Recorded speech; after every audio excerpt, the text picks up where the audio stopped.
Ajá, Gabriel Vera de este lado. El día de hoy les tengo una historia bastante especial.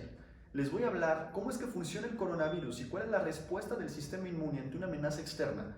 Esta historia, junto con todas las demás que estaré subiendo y que he estado subiendo, trataré de hacerlas con la menor cantidad de tecnicismos posibles para que todos podamos disfrutarla. Primero que nada, imaginemos a un virión. Un virión no es otra cosa más que una cápsula formada con proteínas y con grasas que lo que hacen es proteger material genético que en la mayoría de los casos contiene solo información para dos cosas: copia y reacomoda. Eso es un virus. Así que imagínense esta cápsula con la forma y color que quieran y entonces pueden imaginarse una gran cantidad de virus. Una vez que el virus entra al cuerpo, por el mecanismo que sea, comienza su viaje hasta donde quiera que se vaya a ensamblar. Para el caso del coronavirus, se ensambla a receptores específicos en las células epiteliales, es decir, las células que protegen, que revisten la parte interna de los pulmones.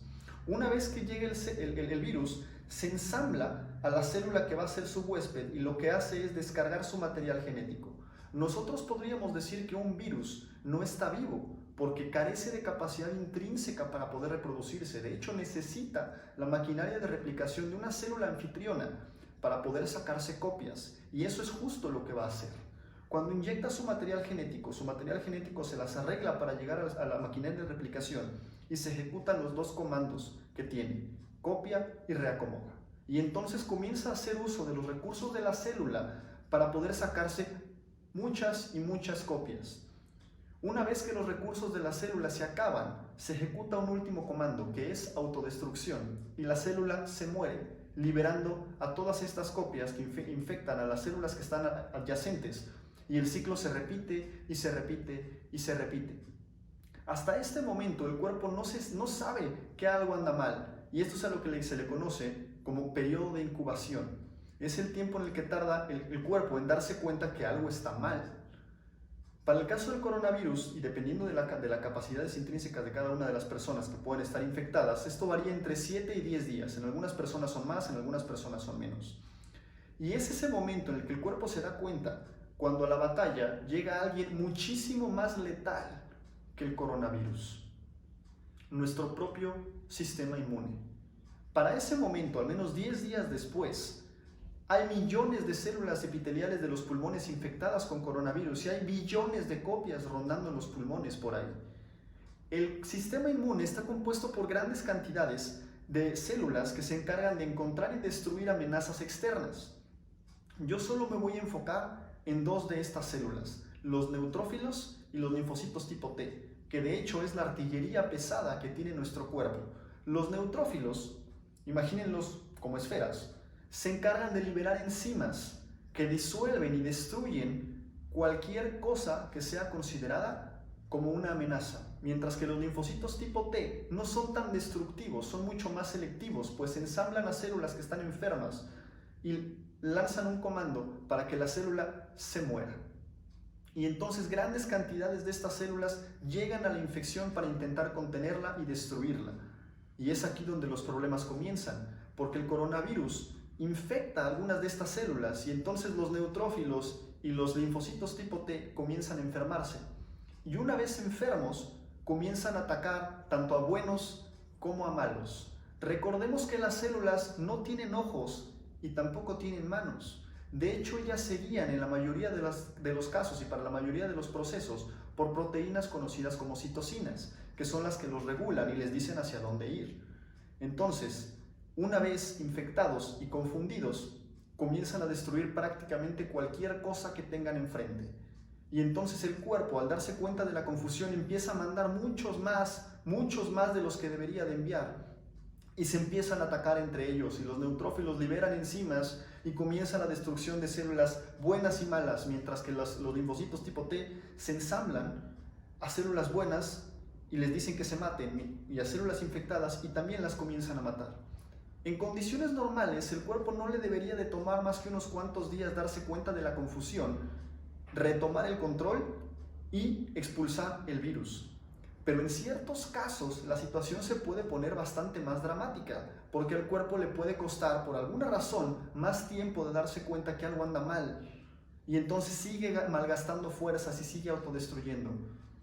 para cuando fue capaz de expulsar el virus, los daños pueden ser permanentes, porque hay billones de células epiteliales muertas y pueden quedar expuestos los alvéolos.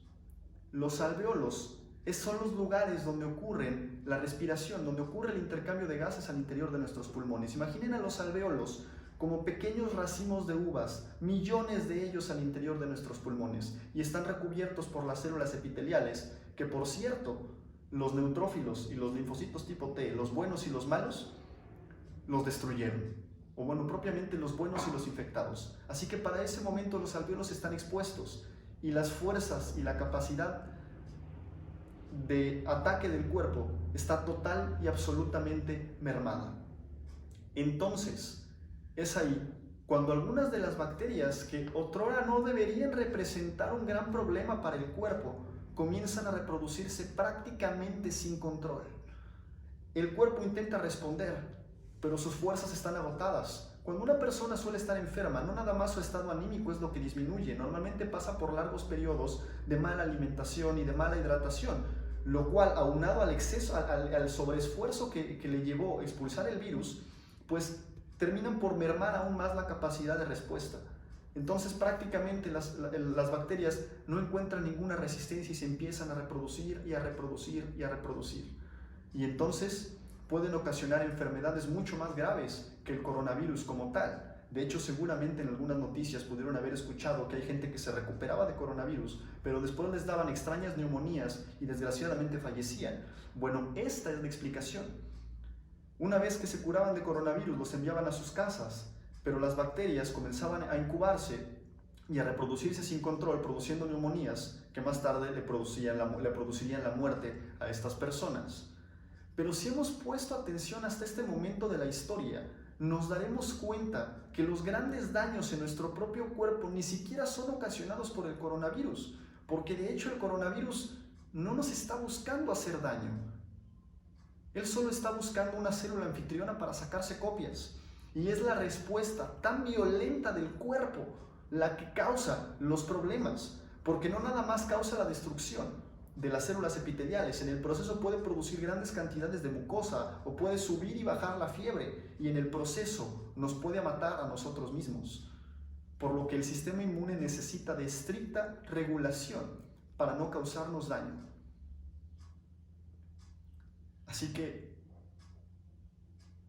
hay que tener cuidado, no del coronavirus, sino de la verdadera bestia de esta historia, nuestro propio sistema inmune. Sean felices. Espero que les haya gustado la historia tanto como a mí. Lávense bien las manos. El jabón es una de las mejores herramientas que tenemos para poder combatir no solo al coronavirus, sino a gran cantidad de infecciones o de bacterias y virus que nos podrían hacer daño. De hecho, el jabón contiene algún grupo funcional que es soluble en agua y otro grupo funcional que es liposoluble. Y este grupo funcional que es liposoluble lo que hace es enlazarse e interactuar propiamente con la cápsula de los virus, con la cápside de los viriones o con las paredes celulares de las bacterias. Y en contacto con el agua nos los elimina de las manos, o en lo mejor de los casos lo que hace es destruir los virus o destruir las células. Y entonces estaremos a salvo. Y si no tienen jabón a la mano, bueno, usen gel antibacterial. La manera en la que el gel antibacterial funciona es que cuando el etanol o el alcohol con el que está formado este gel antibacterial se evapora, seca las manos, arrastra también el agua. Y cuando se secan las manos, también se empiezan a deshidratar los virus y las bacterias, lo cual ocasiona su muerte. Lávense las manos, tengan cuidado, quédense en casita y sean felices.